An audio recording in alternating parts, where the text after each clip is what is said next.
여러분, 영상 시작하기 전에 구독과 좋아요 버튼 꾹 눌러주세요. 알림 설정까지 해두시면 건강 정보를 놓치지 않고 받아보실 수 있습니다. 선생님, 저희 아버지도 혈전약 드시는데 제 약이랑 이름이 다르네요? 병원에서 정말 자주 듣는 질문입니다. 항혈소판제, 항응고제.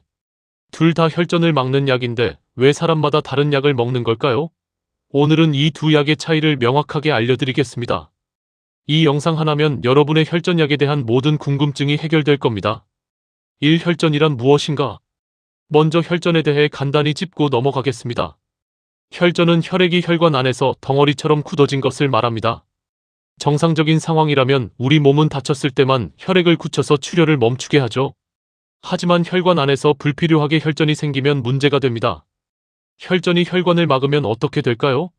뇌혈관을 막으면 뇌졸중, 심장혈관을 막으면 심근경색, 폐혈관을 막으면 폐색전증이 발생합니다.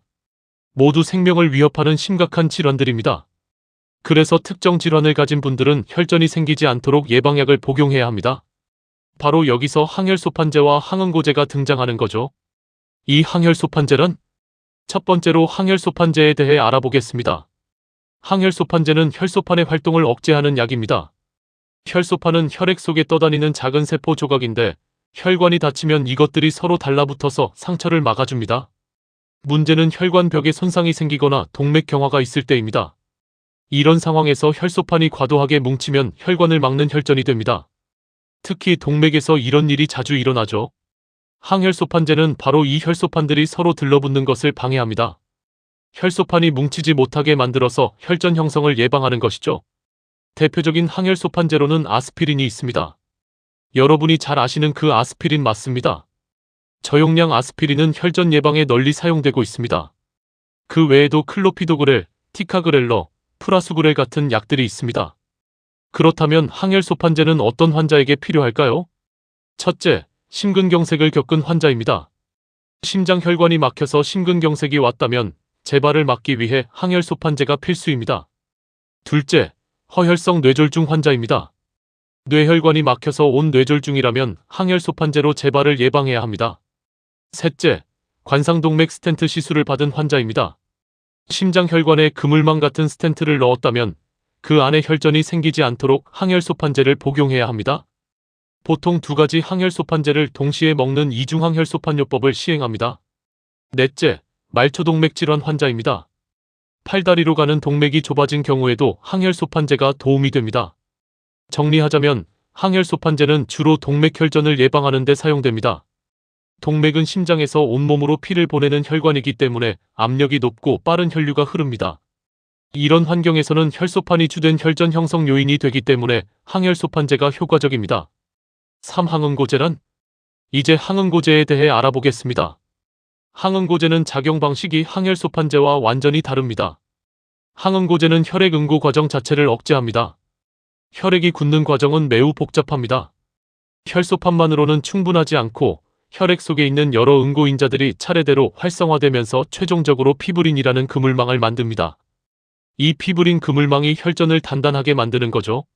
항응고제는 이 응고 과정 중 특정 단계를 차단합니다. 응고인자들이 제대로 작동하지 못하게 만들어서 혈전이 만들어지는 것을 막고 이미 생긴 혈전이 더 커지는 것도 방지합니다. 대표적인 항응고제로는 와파린이 있습니다. 오래전부터 사용되어 온 약이죠. 최근에는 DOAC라고 불리는 새로운 항응고제들이 많이 사용되고 있습니다. 다비가트란, 리바록사반, 아픽사반, 에독사반 같은 약들이 여기 속합니다. 그렇다면 항응고제는 어떤 환자에게 필요할까요? 첫째, 심방세동 환자입니다. 심방세동은 심장의 리듬이 불규칙해지는 부정맥의 한 종류입니다. 심장이 불규칙하게 뛰면 심장 안에서 피가 정체되면서 혈전이 생길 수 있습니다.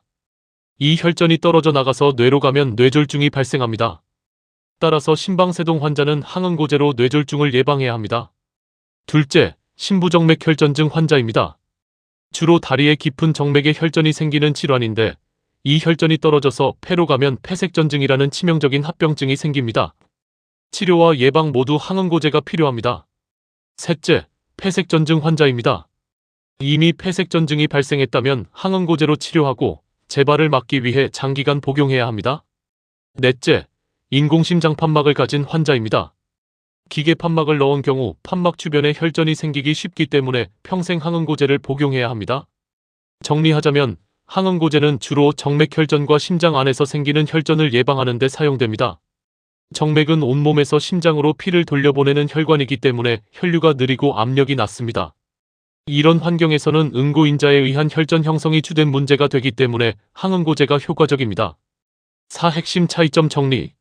자, 이제 두 약의 차이를 명확하게 정리해 보겠습니다. 첫 번째 차이는 작용 메커니즘입니다. 항혈소판제는 혈소판이 뭉치는 것을 막고 항응고제는 혈액 응고 과정 자체를 억제합니다.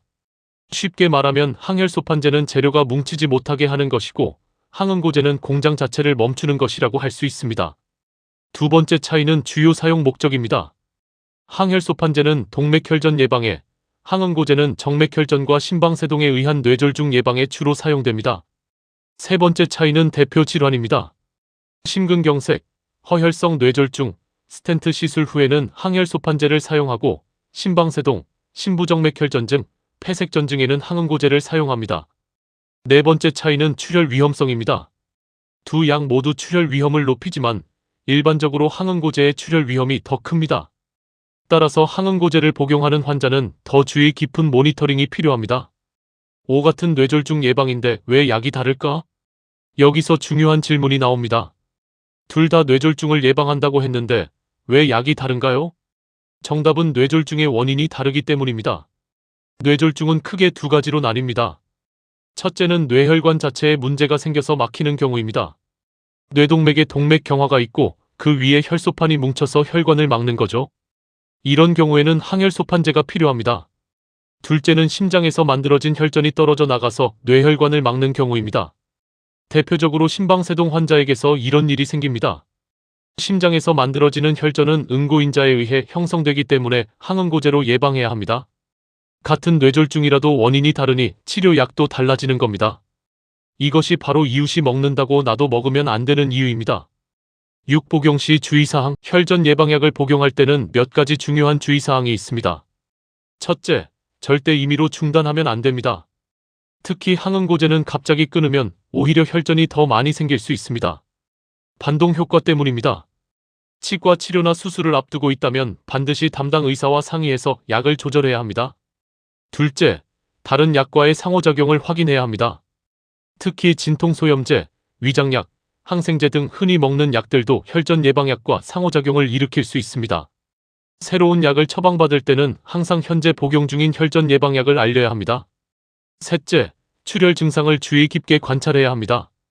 잇몸에서 피가 자주 나거나 코피가 잘 나거나 소변이나 대변에 피가 섞여 나오거나 멍이 쉽게 들거나 검은색 변을 본다면 즉시 병원을 방문해야 합니다.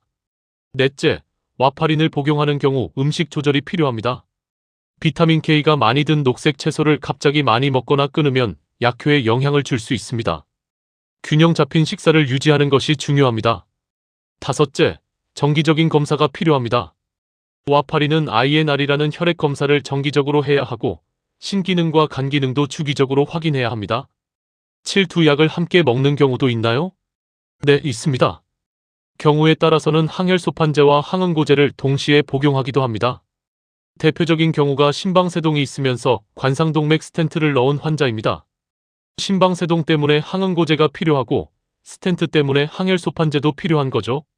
이런 환자는 삼중요법이라고 해서 항응고제 한 가지와 항혈소판제 두 가지를 함께 복용하기도 합니다. 물론 출혈 위험이 크게 증가하기 때문에 매우 신중하게 결정하고 가능한 한 짧은 기간 동안만 복용합니다. 의사는 환자의 혈전 위험과 출혈 위험을 저울질해서 최선의 방법을 선택합니다. 8. 새로운 혈전 예방약의 발전. 의학은 계속 발전하고 있습니다. 과거에는 와파린이 유일한 항응고제였지만 이제는 DOAC라는 새로운 약들이 나와서 많은 환자들이 더 편리하게 복용하고 있습니다. DOAC의 장점은 여러 가지입니다. 음식에 영향을 덜 받고 약물 상호작용이 적으며 정기적인 혈액 검사가 필요 없고 효과가 빠르게 나타납니다. 물론 비용이 비싸다는 단점이 있지만 환자의 삶의 질을 크게 개선시켜주고 있습니다. 항혈소판제도 계속 개발되고 있습니다. 기존 약보다 더 효과적이거나 출혈 부작용이 적은 새로운 약들이 임상시험을 거쳐 시장에 나오고 있습니다. 앞으로는 개인 맞춤형 치료가 더욱 발전할 것입니다. 유전자 검사를 통해 어떤 약이 각 환자에게 가장 적합한지 미리 예측하는 시대가 오고 있습니다. 오늘은 항혈소판제와 항응고제의 차이에 대해 자세히 알아봤습니다. 핵심을 다시 한번 정리하겠습니다. 항혈소판제는 혈소판이 뭉치는 것을 막아서 주로 동맥혈전을 예방합니다. 심근경색, 허혈성 뇌졸중, 스텐트 시술 후 환자에게 사용됩니다. 항응고제는 혈액 응고 과정을 억제해서 주로 정맥혈전과 심방세동에 의한 뇌졸중을 예방합니다. 심부정맥혈전증, 폐색전증, 인공판막 환자에게 사용됩니다. 같은 혈전 예방약이라도 환자의 질환, 혈전의 종류, 발생 위치에 따라 완전히 다른 약을 사용해야 합니다. 그래서 절대로 다른 사람의 약을 함부로 먹거나 본인 판단으로 약을 바꾸면 안 됩니다. 혈전 예방약은 생명을 지키는 약입니다.